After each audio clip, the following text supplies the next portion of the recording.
thank you for coming all this way. So you come up from Bristol? Yeah, I come up from Bristol yesterday.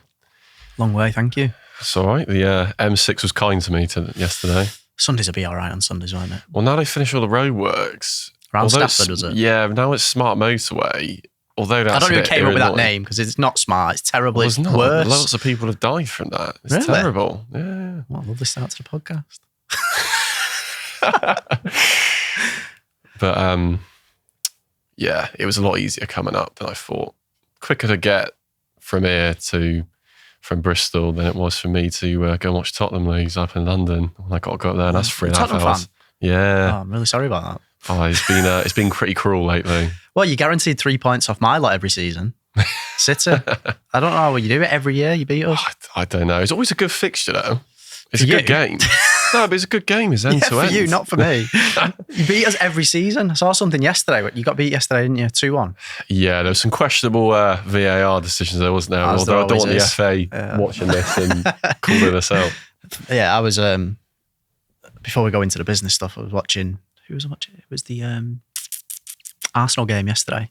Oh yeah, how was that? The result of the game, did you see the result? Game. I heard that the result they won, didn't they? Yeah, 2-1. But yeah, there was handball on Rice. He had his arm up here and they didn't give it. And then the United game afterwards, they gave a penalty and sent someone off through VAR. But I don't know why it needed VAR. Like, it's just making refereeing decisions stupid. Well, I mean, you could say Gabriel should have been sent off against Spurs last week. Yeah, but he's he brought down fantasy a last football, man so. player and then did a flying Dutchman on the floor, didn't they? So, but well, it's sometimes teams like that need the refs to help them win, really, don't they? Yeah, I agree. Third top goal scorers own goals, isn't it, for them? Oh yeah, I did see that.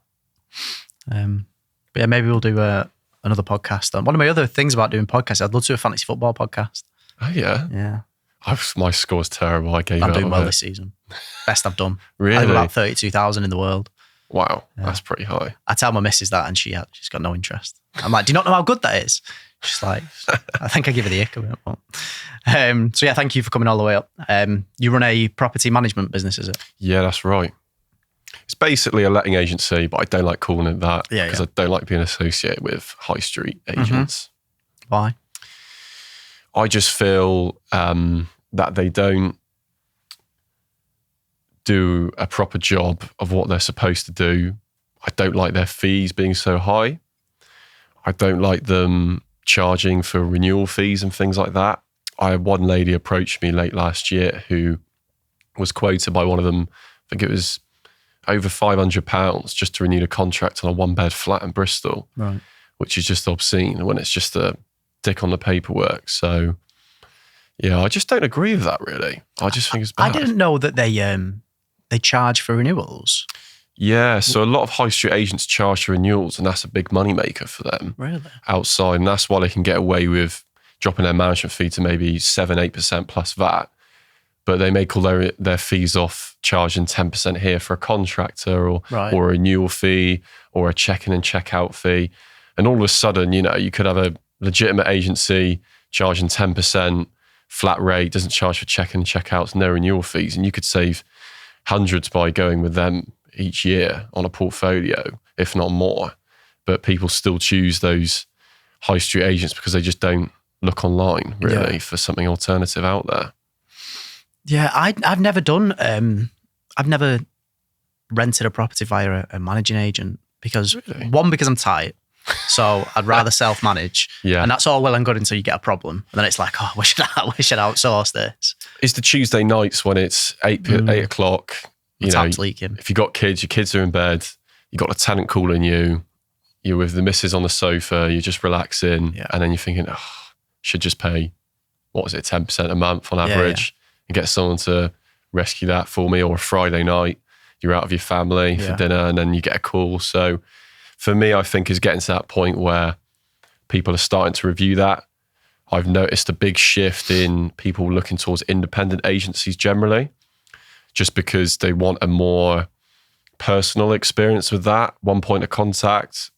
Whereas obviously with these high street agents, a lot of it is a young person who could be very friendly, straight out of college, for example, but staff turnover in those agencies is so high because they don't pay them very well usually, that you never really know who's managing it from 6 months to the next. It could be George, could be Leah, could be Lewis, the 6 months later. So you could be with them 2 years and have 4 different agents managing your property. Yeah. I think part of the issue as a landlord is I just think we're getting squeezed at every angle. Yes. On tax, on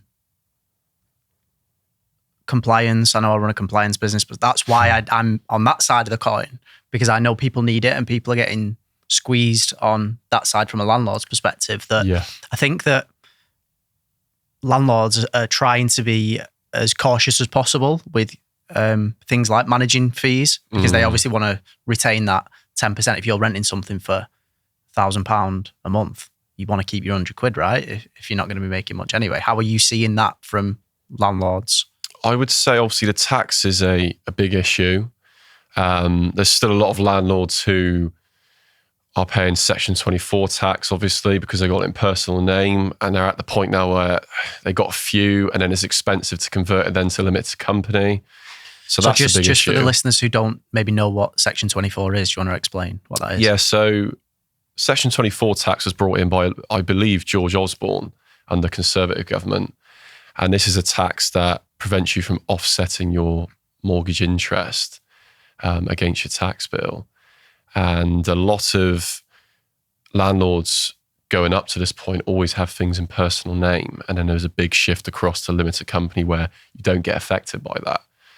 So that's a big transition that happened. A lot of people still haven't organised it. And I think that does come down to very self-managing every aspect of the business, and landlords not viewing it as a business and going, right, we need to now switch, or this looks like it's coming in, I should get proper professional advice on this. Not from someone like ourselves as a management agent, but via an accountant or a financial advisor or just a general property tax advisor. So I think that created a big shift in people thinking, okay, is a business now, we need to start thinking of it that way. Legislation is obviously a big thing.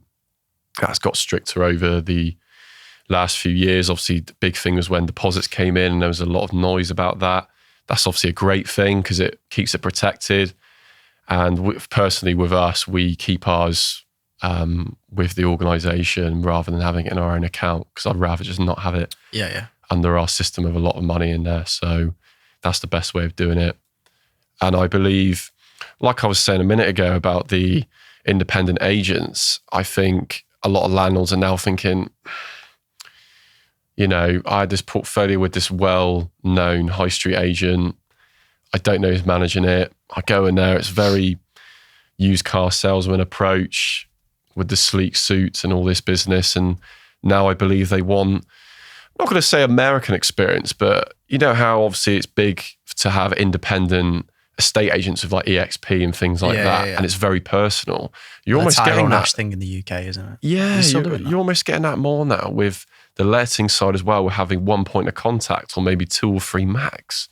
And you just weren't getting that, I believe, 5 years ago. Yeah. So I've noticed a lot of people doing that, and a big shift, which I think is great, because it's almost like, you know, going to your butcher instead of Tesco, for example. It's, you know, you can only do good things by spreading the money around better, and in turn benefits the local economy. So I think it's a great shift in the market, really.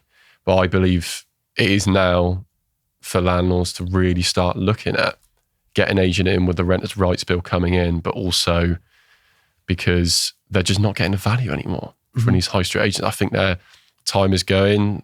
I think from people I've heard who've worked in there, they're obviously struggling a bit more with the cash flow on the letting side. And a lot of it is funneling the money through the letting side, but their main key of income is estate agent sales, and then just keeping a landlord board. And then when the landlord wants to sell, to keep them on board, they then make them sell through them. So it's keeping the income stream directly through them. But I think it's a great shift in the market personally on that side. But on the tax and legislation, I completely agree. It is getting squeezed. And at the end of the day, it's only going to hurt the consumer like it does at the pumps, like it does in your weekly shop. Yeah, because it just gets passed down. Exactly.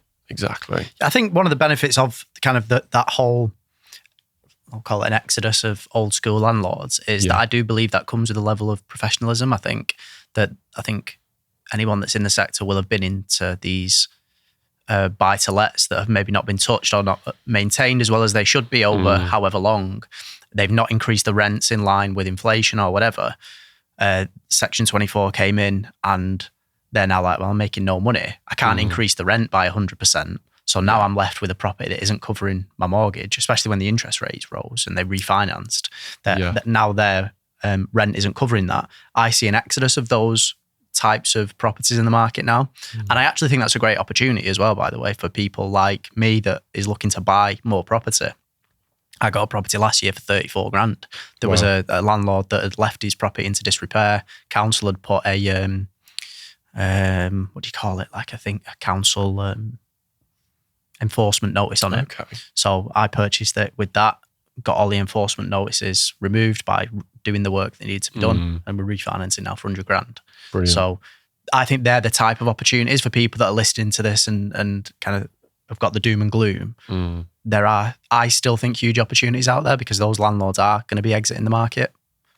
Yeah, I agree. And there's also a shift from perhaps older landlords retiring, they've made their money, to the younger landlords who want to come in and snap those up. I suppose the only issue we're going to see is corporate landlords and how that, I would say overall, is probably more of a negative than a positive on the market. BlackRock, Blackstone, Lloyds Bank, etc. want to be the biggest landlords in the UK. And overall, that's going to negatively affect the tenant, really.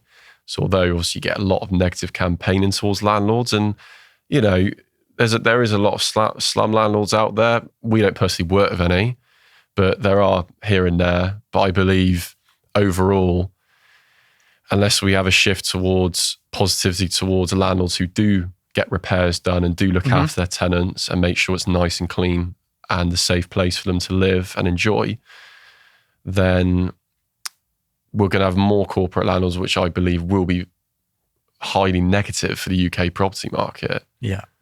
You say this about them, and by the way, those people are coming into the market. I saw something last week that, was it John Lewis have now withdrawn from their plans to be a corporate landlord? It's very interesting.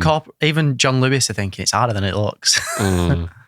Well, I suppose the issue is obviously if John Lewis is step out, I think that's a good thing really for the market. But then you look at, what if other supermarkets go, well, we could come in. Obviously Tesco floated on a stock exchange, could get a lot of money raised if they wanted to. What if Tesco could just build 300 apartments above each store, build to rent, and then it means no one can own, which negatively affects the property market anyway to a degree. So I would say it's actually a positive move that they've stepped out. I think that's good for the sector in general. I think they've realised that stick to your wheelhouse. You know what I mean? Like, stick to what you're good at. Yeah. I think maybe they've tried to, and I've not read the things, I just saw the headlines, but I don't know, maybe they've thought this probably isn't as easy as we thought it was going to be. There's probably still a lot of red tape for them, probably a little bit less than, without getting too political, there's probably a little bit less red tape for a corporate like that than there is on the SME. Yeah. But I don't know. I'm going to Google it while you're talking and see what the actual thing is. Yeah, I think it's a great time for younger landlords to snap up properties that have been left to deteriorate for a long time. Perhaps as well, they've been self-managing. They haven't managed to get around to a big portfolio. They might have 10 HMOs and just can't get around to them all to keep an eye on things. So could be a few repairs to be done and opportunities to refinance at higher value. And of course, create a better condition for the tenants as well. Do you think that buy-to-let is dead? I would say no. I think you just have to be smarter about it. I think the margins are definitely a lot tighter. I think if you're going to be going for that, it has to be a portfolio. I think a single buy-to-let, if the boiler goes, you're stuffed basically for the year. That's all your profit gone. Property is one of the businesses that you can actually make a loss on and still have to pay tax, which is very unusual. But I believe that there is still money to be made, but you have to be more savvy about it, really. Yeah.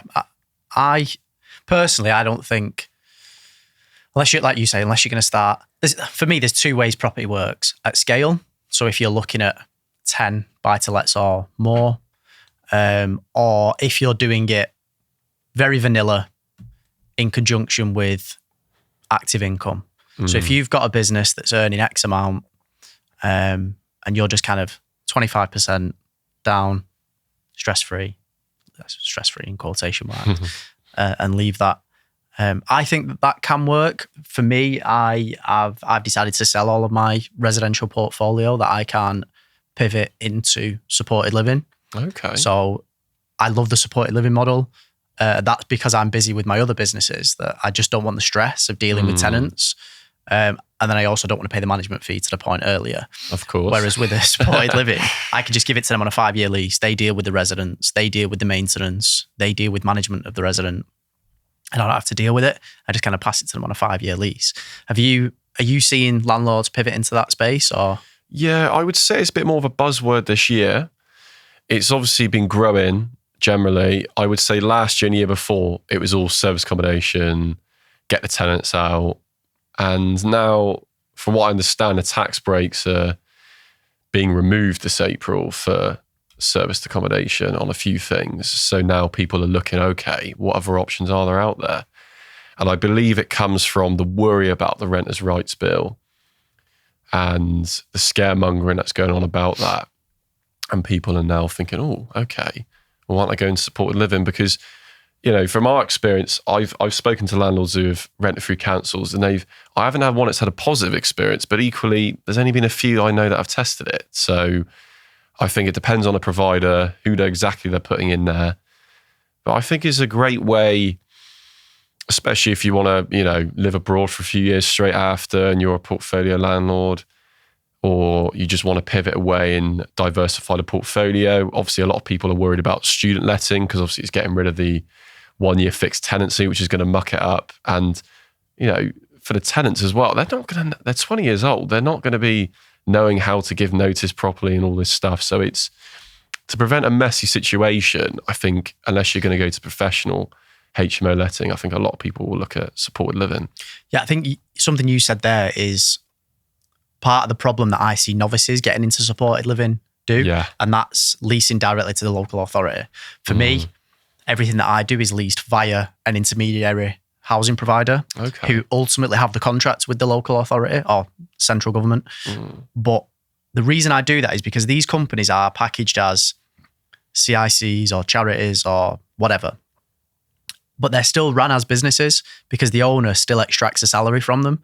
So they have to be profitable. They have to be run well. They have to be run like a business. Whereas I think everyone who's listening to this would agree, anything that's public sector funded is just shit. It's just ran terribly. And because it's not your money, right? If you're not responsible for the outcome and you've got no recourse for any kind of consequences, then why would you be bothered? And I see people, I agree with you, everyone that's leased to the local authority, every bad experience I've ever heard has come from someone leasing directly to the local authority.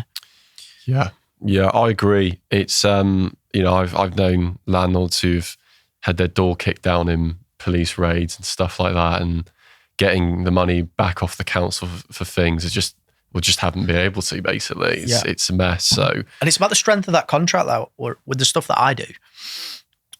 We have a 5-year lease. In that lease, you've got your schedule of maintenance, who's responsible for maintenance issues. And that typically is the tenant or the housing provider deals with taps, scuffs on the wall, furniture being damaged. They deal with all that. My responsibilities are roof, damp, dry rot, boiler completely breaks, but maintenance and servicing and stuff is on them. So yeah, I think people that do get into that sector, I think, don't lease to the local authority. Would you say you'd want 100% of your portfolio in that, or are you diversifying with some professional as well? No, I think all of it. I just want to supported living. Supported living and commercial is where I'm going with mine. Okay. Because I don't want the stress. Like, some people may be different. But for me, I have unique leverage that I run a supported housing compliance company, so I have access to a lot of housing providers. And that was by design, by the way, that when I set the business up, I set it up in a way where I wanted to create something where I could then gain access to these people. Yeah. But if I'm to say, so I don't know how much you've done in the sector, but if you had a housing provider, yeah, and I said to you, I've got this property that I want to lease to a housing provider, who's your provider? You're going to say it's none of your business. It's taken me a long time to get these people. None of your business. Work it out yourself. And that's fair. I never ask anybody that question just out of respect, because that's their thing, right? And anyone that asks me that, I'm always a little bit like, why are you asking me that? Do you know what I mean? It just shows a character for me. So what I did instead is I would set the compliance business up, because if then I then say to you, your housing provider, you've got a housing provider. Oh, I've got a compliance company that works with housing providers. We do fire risk assessments, asbestos management, Legionella. Do you mind putting us in contact? We can do their compliance. Yeah, no problem. And that's what I found. And we've just done a project in Burnley where I've seen that now come full circle, where we got a housing provider through our compliance business. I reached out to them and said, do you want to lease this property in Burnley? Yeah, no problem. And now I've leased it to them. And there's no other, I don't know any other providers in Burnley, by the way. It was only because I work with them. Yeah, of course. And we're now looking at doing some other stuff with them on the back of that. So for me, it was about building an ecosystem. So yeah, anyway, enough about me. You mentioned a couple of times about the Renters' Right Bill.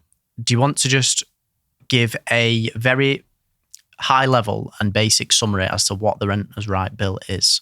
Yes. So 1st of May, 2026, most important day for all landlords, especially if you're self-managing and you've got no one to tell you about it but yourself. The government are changing legislation on things. So obviously you had ASTs for a very long time. So for example, Section 21 is being removed. So a lot of landlords use this, one, to get tenants out quickly, with avoiding a lot of court costs and procedures, or perhaps if they were going to sell the property. The other thing was a lot of tenants who were kind of playing the council system with council housing would ask for a Section 21. The council would then ask them to stay put, and then the landlord would have to go through the court proceedings to then get them out before the council will then give the tenants a place to live for free. So it's going to definitely impact the tenants who kind of played that system in that way, and perhaps negatively impact the councils because they won't be able to play that card. So that's one point. The other point is all fixed term tenancies will be gone. So say you had a fixed term, 6 months, and then onward going to periodic from the start of March.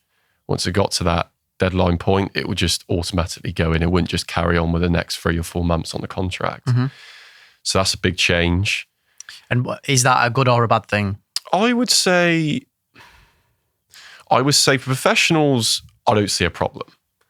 Students, getting rid of a year's tenancy does really impact things, because everything was done in that system and it worked really well, because the tenants often came in July or got half rent July and August and would stay for the whole year. Whereas now the tenants have to give notice to you before you can even apply for it. So we would say, let's get everything on the market by November.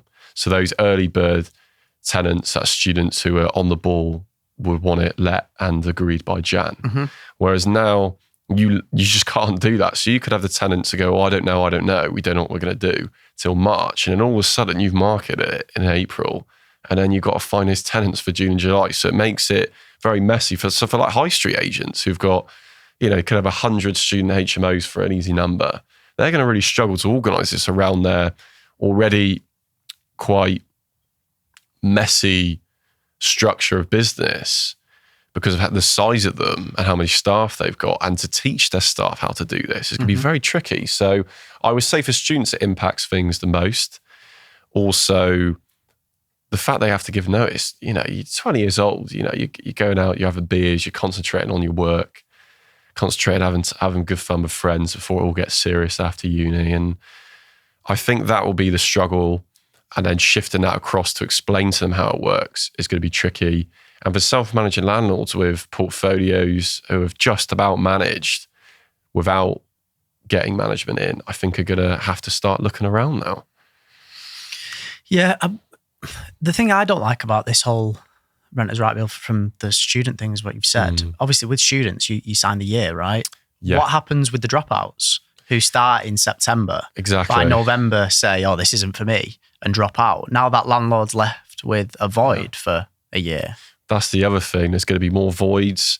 You could maybe have an 8-bed and 4 leave, and you won't be able to find anyone else.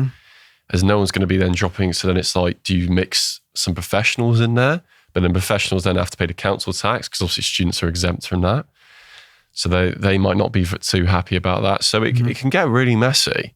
Plus also with international students, the reason why they often, one thing else they're doing is stopping any more than a month's rent up front. Now, we don't ever take that unless it's international students. And the reason why is because they don't have a UK credit history. So for them, paying a year up front works very well to secure accommodation. And now they're not going to be able to play that card. It might put them as a disadvantage, which isn't fair.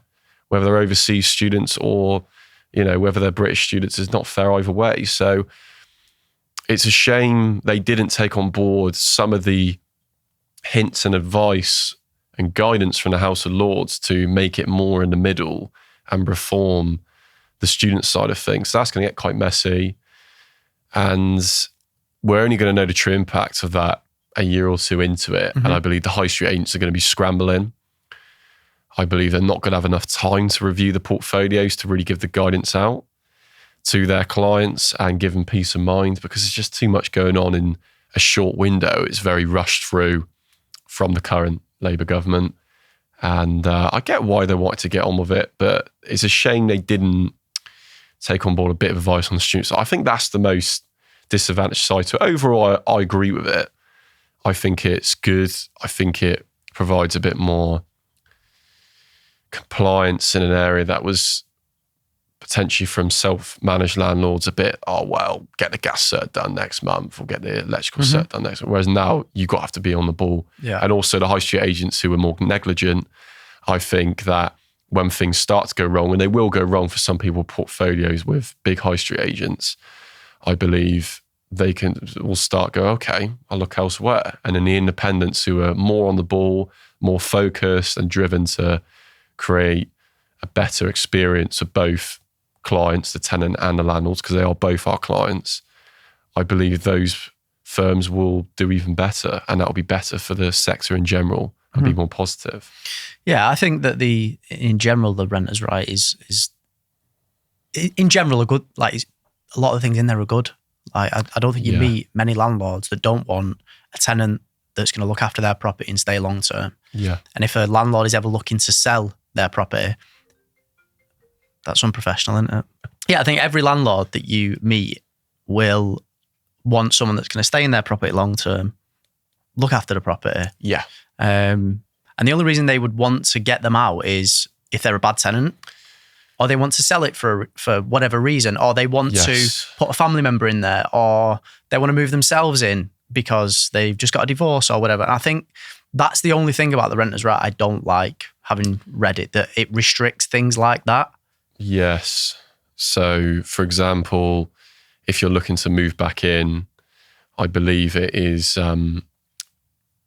you can't then relet it for a significant amount of time, which obviously isn't great, because you might want to sell it and then you don't get the price you want, and then you're stuffed for income. So but that's supposed to be to stop people saying, "Oh, I'm selling it," and then but so I do get that a little bit. Yeah, but as long as that window isn't too big. Yeah, it should be reduced to maybe a month or two. But it's the fact that it's still their asset. It's their choice what they want to do with it. So I believe that's a bit more, it's overly strict. I think that and the student side is the bit that concerns me. And I also think that not taking that advice on from the House of Lords to just reform and make it a little bit more in the middle is a shame. Yeah. But we'll have to see how it goes. I think it will affect self-managing landlords who have done it pretty well for a long time. You know, they've got a bit of software, they've they've worked out. I think they're going to have to start looking for management. I think management will be the way forward, but independence ones, and I think we'll see a lot more of those dotted around, and we'll see the big high street chains starting to lose more and more their letting team, letting them go on redundancy, and focusing more on estate agent sales side of it, which is their big cash flow generator. Yeah. So we'll have to see how it goes with that. And then obviously in coming years, you've got things like, I believe we're meant to know about a landlord register actually this year, and there'll be a landlord's Ombudsman board. But as we know with current Ombudsman boards, they're not very functional. It's very messy and not very organised. So we'll have to see what system they bring in for a landlord's Ombudsman. Maybe it'd be slightly better, given it's more recent. They might take some advice on from the NRLA or other firms on that. But yeah, we'll have to see how it goes. But I think the student market will be heavily impacted. Obviously, it's big in your area as well, isn't it? Yeah, there's a lot of student HMOs. The other thing, which is a bit sneaky, is purpose-built student accommodation are exempt from the Renters' Rights Bill, as are social housing are exempt from the rules. So a lot in Bristol, a lot of the unis and private student accommodation are just springing up blocks here, there and everywhere, and amazingly get applications through the council with ease compared to other people. And they're all exempt to it, which is, I find, just nuts for the amount of students they then have inside of it. Yeah. It just didn't make it a fair playing field, but it never is. Always favours the corporate side of things. But you just touched on what my next question was going to be, which was, you mentioned to me before, do not want a diverse portfolio. Yeah. You just listed a plethora of red tape, right? Why would I? I can just lease all my stuff to social and supported housing and not have to worry about any of that. Yeah. In some ways, I see it as opportunity. There's going to be a lot of landlords exiting the student market. So why not keep a few in there? If you just go, okay, let's see how this goes. Give it 12 months, give it another year after that, see how it goes. You might find that you might be able to get really good rents now because more of them will be exiting that and switching to professional. So then the professional might outweigh that, and you might actually be an advantage to have a few on the student side. I always say, go the opposite way to what all the noise is saying. Yeah. You don't want to follow the sheep. Yeah. I agree. Because I hadn't had a look. All that stuff has happened over the weekend, hasn't it? With Iran and stuff. I was going to check the markets this morning to see if they'd tanked. Just then put a load of money into it. I think they've gone down a bit. But yeah. Get your money in oil. That's what it'll be for. Just wrapping up that renters' rights stuff. I think you're right. I think there is opportunity out there. For me, with where I am in my life and my business, I just don't want the stress. And I think what you'll see is a lot more landlords that don't have the unique leverage position that I do, because I can pivot. I think a lot of landlords can't. And I think what this thing does, it's so weighted towards the tenant that it loses sight of the fact, well, who's housing the tenant? Exactly. Do you know what I mean? It's the landlord that's buying the property, that's putting up that capital risk, that's putting up the maintenance risk, that's going through the stress of dealing with it. And you're tarred with this brush in the UK as a landlord, aren't you? Like slumlord, like you said. And I don't think that's fair. I think that's something that was perhaps fair 20, 30 years ago. I think the system has definitely been professionalised. And you know what? Partly due to the regulations, so that's the good thing that having it's brought. ASTs, having deposits, things like that. But I think, you just lose. The government has then lost sight of who's housing these people. The same with the whole. I know you don't do this, but like the planning system, it's just lost sight of the fact who builds these things to house the people to fix the housing crisis. And I think there needs to be a massive reform on the housing sector in general, I think. I agree. And the delays of planning and all this stuff, it's just, at the end of the day, people are crying out for housing, whether it's rental or buying. And I believe they need to start making it a lot easier, especially for small, medium-sized businesses who really support the UK economy. The UK economy is supported by private sector. Small to medium-sized business pay the most of the tax bill. And I think we need to start valuing that more, pushing the planning to benefit that, and in turn creating jobs, creating income for people, whether it's, the electricians going in, whether it's the plasterers going in, whether it's the builders, and in turn helps the local economy, provides housing. And I think we need to value that more. Yeah. There's definitely a big anti-landlord push. And I think there's a big the problem enterprise. is it goes then towards the corporate side, which in turn will make things a hell of a lot worse for the tenants overall. Yeah, sorry to interrupt. I think the big thing that the UK's got for me at the moment is they've just got a anti-enterprise mentality. Like, do you know what percentage of the UK's spending comes from public sector? Go for it. It's about 46%. So for every pound that's spent in the UK, 46 pence comes from public sector funding. Wow. Like, that isn't a sustainable economy long term. No. And we spoke about Dubai when we was outside before. And that's why I like Dubai, that you are incentivized to work harder. Yeah. This country has the opposite. You're rewarded as well for working harder. Exactly. Like, you take more money, you keep more money. Yeah. Whereas here, you have another kid and you don't work, you're rewarded. But if you're a parent that wants to go and work, you're then hindered. I saw something that was something like, for someone, like a mum with a working mum or a working couple, has to earn something like double the amount of money than a single woman with 2 kids on benefits does. I'm like, the benefit system is there to help people. I think it's... And we need a safety net. 100%. But I think people are just taking advantage of it. Yeah, it's an area that needs a lot of reform, but the problem is it's so big and it's so messy at the top with who's actually talking to the government and going, well, we don't actually want to do this. It's going to create more problems here. In some ways, I think that is going to be a very difficult area to change to where it should be, really. But we'll have to see how things go. I mean, you got 700,000 grads on universal credit is what I read the other day. Nice. It's a struggling market. We need to create more jobs in the private sector, give these people employment who are crying out for it. Not all of them are going to have the degrees that they potentially needed, like a typical STEM one that we're always told we're short of engineers and people in those areas. But equally, we need to get them working. And then they can, half the problem is people just can't get the jobs.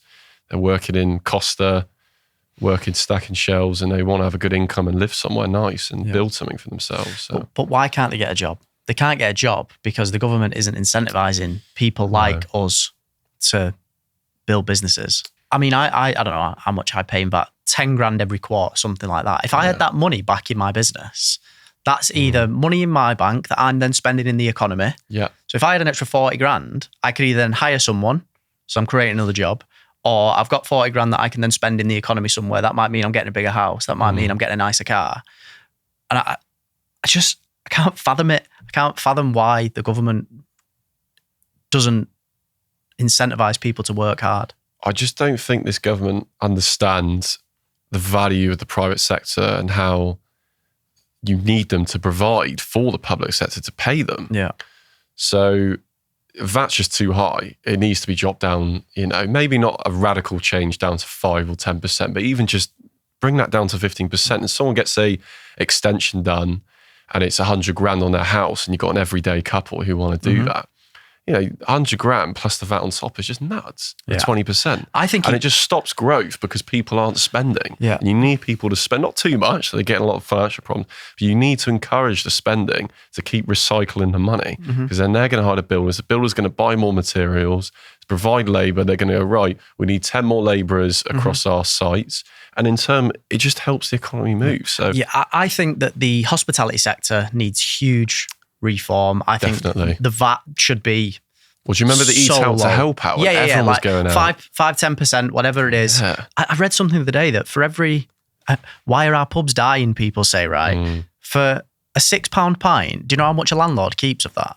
It's so ridiculous, isn't it? Like a pound, less it's than like a pound. 40p. Like, no wonder pubs are dying because I don't go to pubs anymore. I mean, I don't really drink anymore, but the reason I don't go to pubs is because it's so expensive. Even if I wanted to pop in for an alcohol-free, I can get an alcohol-free Heineken in my local pub for a £5.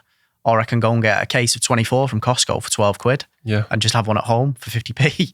Yeah. So, yeah.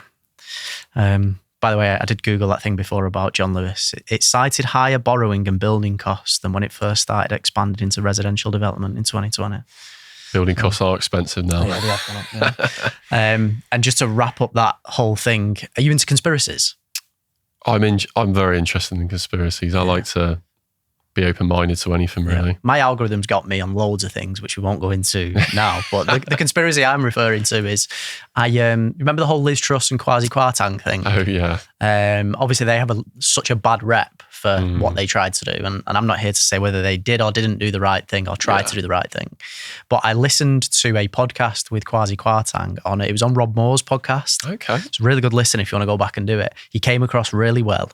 And something he said, which resonated, it made me think, where is all the bank's money in the UK? What sector? Assets. What type of assets? Property. So we have a housing crisis in the UK, which is a supply and demand imbalance. Yeah. If you balance that supply and demand, what happens to the prices? They come down. Or they don't increase as much. Or they don't increase as much, correct. So if there are people out there, so who pulls the strings in the UK? Usually the banks, right? Yeah. So why would the banks want the UK to fix the housing crisis? Exactly. When it means they have less leverage. Exactly. I'm not saying whether that's right or not. I'm just throwing conspiracies out there. But it does make you think, doesn't it? Yeah, definitely. It's there's a lot more behind the scenes than people think, I believe, in a lot of different areas like that. Yeah. How are you using AI in your management business? I would say we want to get using it more. We use it typically for things like spell checking and because I'm dyslexic, which is a big thing for people who want to be entrepreneurial, I've found. It definitely helps with like idea generation and things like that. Yeah. But I would say I use it in that every day. I also use it to track things like our repairs and coordinate things on our calendar, but I would like to use it more. We're reviewing a lot of property management software and things like that at the moment to see whether we want to switch to someone else or move forward with someone else. But I feel it's getting a lot of buzzwords, but it's finding the right one for what we do is the tricky part, really. I think if you work in the creative game, I think using idea generation for like images and stuff like that, if you're like a graphic designer, I think a lot of those jobs will get replaced, but equally people who are doing marketing campaigns and work in those sectors now, they can just go, okay, the clients give me this brief, they copy and paste it into ChatGPT, and ChatGPT will then look at the market, look at what it needs and create a whole proposal. So their jobs, I think, will end up getting replaced. Equally, it's a lot more easy to integrate into those areas. But I'm open to different things like that. I think with repairs and coordinating things like that would be good. Yeah. Or looking at targeting a certain area with marketing and things like that for landlords would be great. I'm very excited about it. I think coming in at the age I am helps. I think for some of people who are maybe in their 50s and older, and it's just a whole new thing and you have to adapt to it, I think it's maybe a little bit more intimidating. Yeah. But I would say for us, it's quite exciting, really. I'm interested to see how we can integrate it more into our stuff. Are you using it at the moment for your company? I'm in a rabbit hole. Yeah? Yeah. We've just built a SaaS product with AI. Oh, nice. Something called Replit. Basically, it's an app where you can build an app via prompt. So you don't need to know code. You just say, this is what I want, and it builds it. And then you test it and iterate it. So you say, I don't like this, change that color, put this button here, and it changes it for you. I did that while watching Super Sunday a few weeks ago. Okay. Took me an hour. Wow. And it is so good. Cost me about $60 odd to build it. And I think it's about saving time is one thing as well. Yeah, because for me, that MVP probably would have, if I would have gone to a developer and said, can you create me this product? Because I'm not saying I'm going to build the thing with that, right? Yeah. I've built the MVP. So now I can take it to a developer because it's got the code in there as well. And you can say, here's the code, tidy the code up. And obviously that's where bugs are created if the code's too complex. And I'm not techie, by the way. So yeah, I think that there's such an opportunity out there for people who understand AI. I said this on another podcast the other day that there's something called OpenClaw now, which basically sits on your Mac in the background and is like an agent on steroids.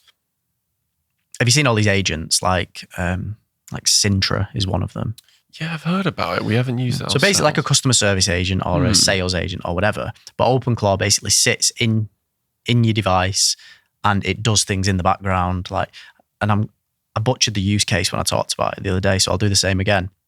Something like when the founder was setting it up, the OpenClaw system found his number online, found what time his alarm clock went off through his device, phoned him as soon as his alarm went off and said, I found this problem, would you like me to fix it? Because it's audio as well. Yeah. And he was like, yes, please. And then it fixed it. And that's scary and unbelievable scary and exciting in the same breath. Because I think if you can understand how that works, you can save tens of thousands of pounds in salaries for a small business like ours. Yeah. So it's going to be positive and negative for the job market. Hole, because the more you get into that rabbit hole, the more you'll find efficiencies within your business. Yeah. Sounds exciting. I'll share some things with you. Well, we're coming to the end of the podcast, so thank you for coming and thank you for your opinions. Couple of quickfire questions. Go for it. If you could own any business in the world, what would it be and why? Is it wrong to say a bank? No, you say whatever you want. Any business in the world. I like NVIDIA. Yeah. Something like that would be pretty cool. Mm-hmm. Something very influential but exciting. Yeah. I think a tech firm would be good. Mm-hmm. Yeah, we've had SpaceX. Yeah, something like that. That would be cool. I can't pick the same one. NVIDIA is pretty cool. Yeah. So I read something that he said where he said something like, and it's true just about a general sentiment about business. Yeah. He said, if he was to know how difficult it was to get, he wouldn't have done it. He was like, he doesn't wish the stress that he's had on anyone. So just shows that he looks like he has everything. And I think he's quite deep, really, to be honest.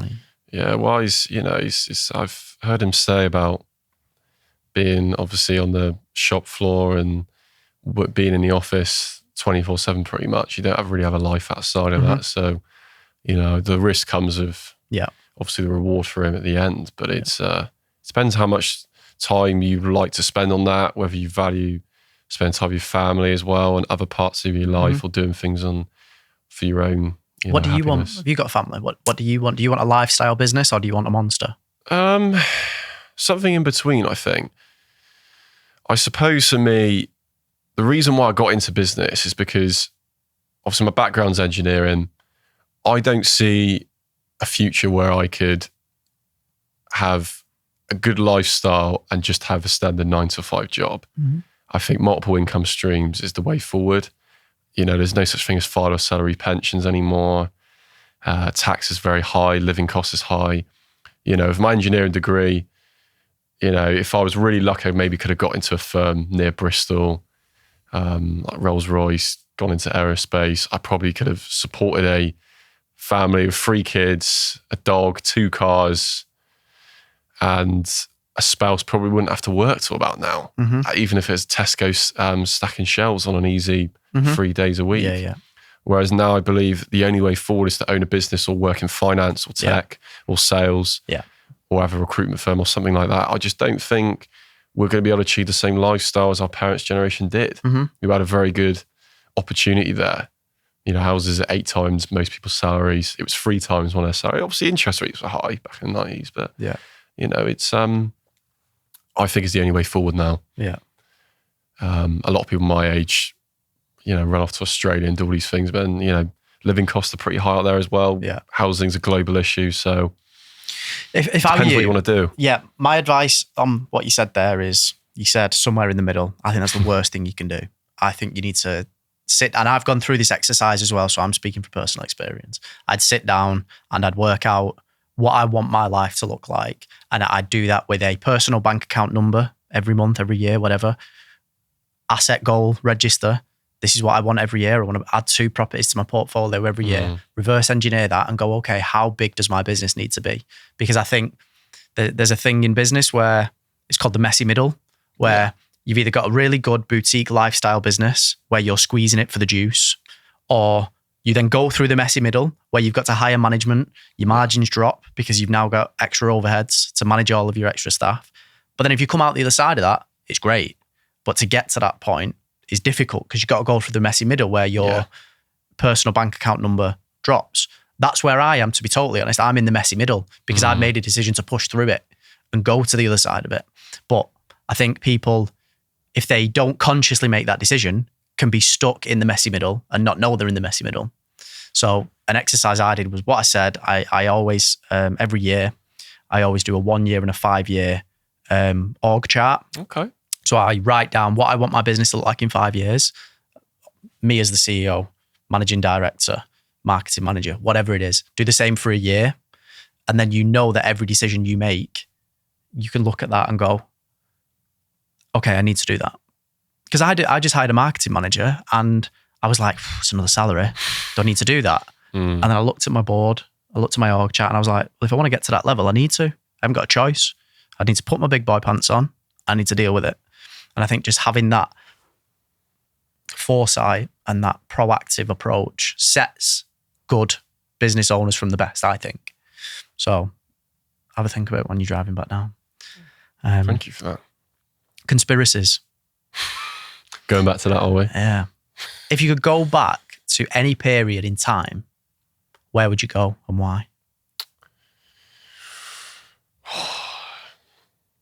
I would say ancient Egypt. If I could That's mine.